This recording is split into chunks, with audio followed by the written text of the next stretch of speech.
Selamat datang kembali. Kita akan membahas first order logic. Kali ini kita akan sama-sama belajar tentang deductive system. Akan ada dua topik, yaitu sistem Gensen dan sistem Hilbert.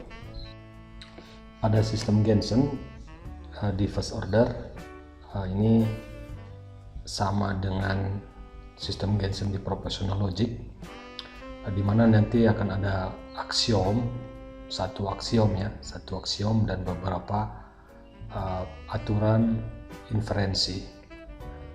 Nah, aksiomnya sama, yaitu yang disebut aksiom di sini adalah formula yang mengandung komplementari literal, pasangan komplementer. Jadi itu yang akan disebut sebagai aksiom. Kemudian untuk rule inferensinya tetap memakai alpha beta, dan kemudian ditambah oleh dua aturan lain, yaitu sigma dan gamma, maksud saya gamma dan delta, ini dibaca gamma, nah ini dibaca delta. Pada aturan gamma dan delta ini terkait dengan assign konstanta, bagaimana assign konstanta ke dalam sebuah variabel. Jadi kalau ada eksistensial x predikat ax, ketika diberikan nilai konstanta a, maka dia diperoleh adalah a, predikat a. Begitu juga dengan negasi universal x, ax, maka akan diperoleh negasi predikat a. Begitu juga untuk delta, universal x predikat ax, ketika desain dengan konstanta a, maka diperoleh a predikat a. Demikian juga untuk negasi eksistensial x predikat ax, maka diperoleh negasi predikat a. Nah, seperti ini dua formula tambahan yang menjadi pembeda dengan ketika Gensen di proportional logic. Ini adalah contoh, sebuah contoh bagaimana sebuah formula di assign dengan konstantanya dengan sebuah variabelnya dengan sebuah konstanta, Jadi ini untuk mereview kembali yang sebelumnya. Jadi ini ada sebuah formula dan negasinya.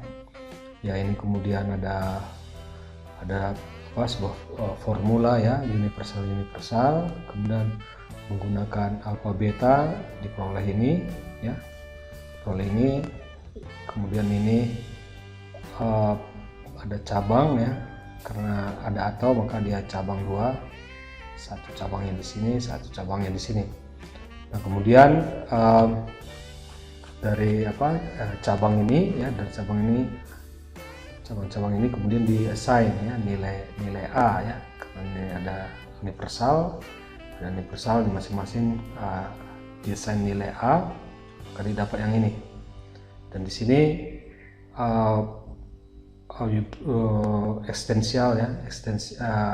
universalnya, universal A itu universalnya sudah hilang. Nah, kemudian berikutnya yang dikerjakan adalah universal x yang ini, dan universal x yang ini, di sini ada p, predikat p, di sini ada predikat q. Nah, sekarang diberi nilai a, jadi seperti ini juga diberi nilai a, di predikat q seperti ini. Ya, karena ini ada clashing, ini tentu close ya, ini juga ada clashing antara key dan negasi key ya, maka ini juga close ya. Ini contohnya, contoh bagaimana kita mengesain nilai ya. Ini mengulang yang topik yang sebelumnya ya, topik yang sebelumnya. Nah kemudian ini adalah proses ya, proses proof ya, proof tree ya, dari dibalik ya, dari dua subformula ini akan dibentuk lagi dia menjadi formula asalnya ya. Tujuannya seperti itu, dia akan dibentuk lagi menjadi formula asalnya. Nah, jadi di sini ada subformula 1 dan subformula yang kedua ya. Nah ini masing-masing dirunut lagi ke formula asalnya ya. Jadi yang pertama adalah ini ya, yang akan dirunut kembali ya, yang bagian yang ini dan bagian yang ini ya, yang di garis bawah ini. Jadi ini masing-masing akan dirunut kembali ya. Jadi karena ini negasi PA, maka ini akan dihilangkan ya, sehingga quantifier tinggal quantifier AX PX ya, predikat PX ini juga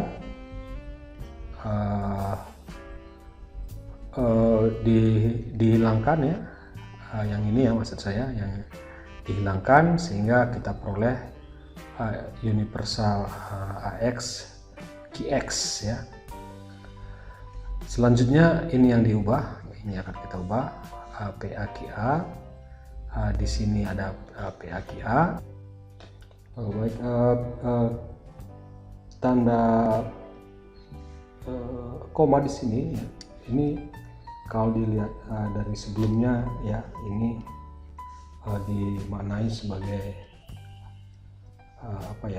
sebagai atau gitu ya, sehingga ini kita kembalikan lagi ke formula asalnya ya, menjadi atau. Kemudian ini kita akan hilangkan konstantanya ya, sehingga dia kembali menjadi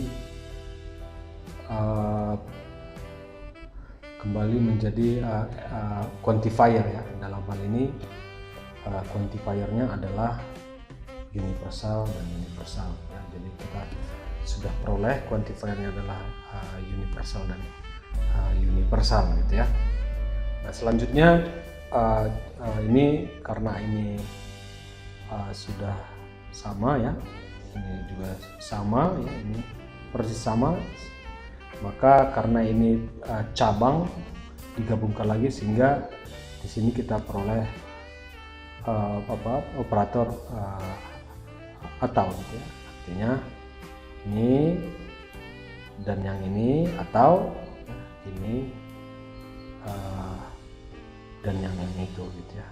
Jadi ini dari sini kita menggunakan alfa beta ya, alfa beta kita dapat lagi formula yang ini. Nah jadi ini proof ya, proof tree, mengembalikan lagi ke fungsi asalnya dengan mengubah konstanta ya, konstanta yang ada menjadi kembali lagi menjadi variabel-variabel. Nah ini salah satu contoh ya bagaimana pembuktian dalam Gensen gitu ya, pembuktian dalam Gensen. Yang diminta di sini adalah ini diberikan sebuah formula ya, formula universal X, A maka BX ya, A maka A maka universal X BX. Ya, di sini digunakan dua aksiom ya, aksiom 1 dan 2. Nah ini kenapa disebut aksiom? Karena di situ ada predikat A, kemudian negasi predikat A, sehingga ini disebut aksiom. Demikian juga yang aksiom yang kedua, di sini ada predikat BA dan di sini ada BA, dan ini adalah formula yang mengandung clashing literal gitu ya, clashing yang saling clash sehingga disebut dengan aksiom. Berikutnya adalah dari 1 dan 2 ya. Dari 1 dan 2 ini ya, menggunakan beta implikasi, maka diperolehlah formula yang nomor 3 ya, nomor 3. Nah, kemudian yang keempat digunakan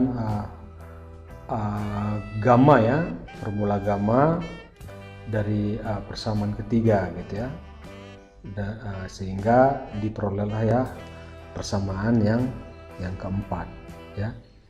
Kemudian yang kelima digunakan delta ya, delta dari persamaan yang keempat ya, sehingga didapatlah persamaan yang kelima. Yang keenam digunakan alfa implikasi dari persamaan yang kelima ya, dari persamaan kelima ini ya, jadi didapatlah persamaan yang keenam. Kemudian yang ketujuh ya, digunakan persamaan alfa implikasi dari persamaan yang keenam. Baik, kita akan melihat detailnya ya, bagaimana kita membuktikan formula ini ya.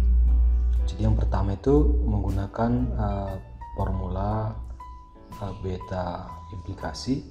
Itu formulanya adalah yang ini ya, formulanya adalah yang ini. Kalau saya bisa tuliskan ulang di sini, negasi B1 negasi B1 maka B2 itu ekuivalen dengan B1 negasi B2 atau negasi B2. Jadi di sini yang kita ubah itu adalah yang ini, formula yang ini ya, dan yang ini itu sama. Jadi itu akan dituliskan kembali seperti ini. Kemudian ada BA, predikat BA dan BA ini dituliskan kembali. Kemudian ada negasi A ya, kemudian ada negasi A, itu dituliskan kembali ya. Kemudian di sini ada A ya, A yang ini, A dan negasi BA ya.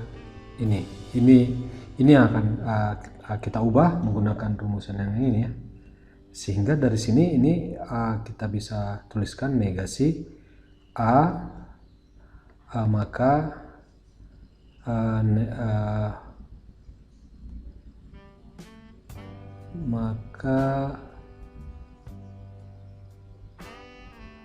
B ya, maka BA ya, sesuai dengan yang ini ya. Jadi kita ini dapat, nah ini sekarang kita dapat yang ini ya. Nah ini asalnya. Kemudian untuk yang keempat itu kita gunakan gamma ya, gamma berarti kita gunakan rumusannya, formula yang ini gamma ya. Nah di sini yang akan kita pakai yang ini ya, negasi AX universal A, predikat AX itu negasi A, predikat A konstanta A gitu ya. Jadi itu akan kita ubah. Yang kita ubah adalah yang ini ya, yang ini ya. Jadi negasi A BA ya. Ini kalau kita gunakan alpha ini ya, gamma maksud saya, gamma, maka kita akan dapatkan negasi ya, negasi dari universal AX ya, kemudian maka PX gitu ya. Nah ini setiap ada konstanta A diganti dengan X gitu ya. Nah, karena predikat A ini tidak tergantung pada konstanta tertentu, jadi kita tuliskan apa adanya. Nah, ini kalau kita perhatikan ini sama dengan yang ini gitu ya, sama. Jadi karena sama, kita hanya perlu tuliskan sekali saja gitu ya. Jadi persamaan 3 itu kita tuliskan kembali yang ini, kemudian tadi ada negasi A dan BA. Baik, untuk yang kelima kita akan menggunakan delta ya, delta. Jadi kita menggunakan yang ini ya. Di sini ada BA yang akan kita ubah ya. Jadi kita akan pakai yang ini, formula yang ini ya. Ini kan kita gunakan ya, kita gunakan. Jadi BA di sini ya, BA itu ekivalen dengan universal X ABX ya. Jadi kita dapatkan yang ini ya. Jadi semua konstanta ini kita ganti dengan X dan kita munculkan quantifier universal. Baik, kemudian untuk yang persamaan 6 kita gunakan alpha implikasi ya. Kita pakai yang ini ya. Jadi alpha implikasi di sini A1 maka A2 itu ekivalen dengan negasi A1 atau ya di sini atau A2 ya. Nah, jadi di sini yang pertama kita ubah itu adalah yang ini ya, yang ini.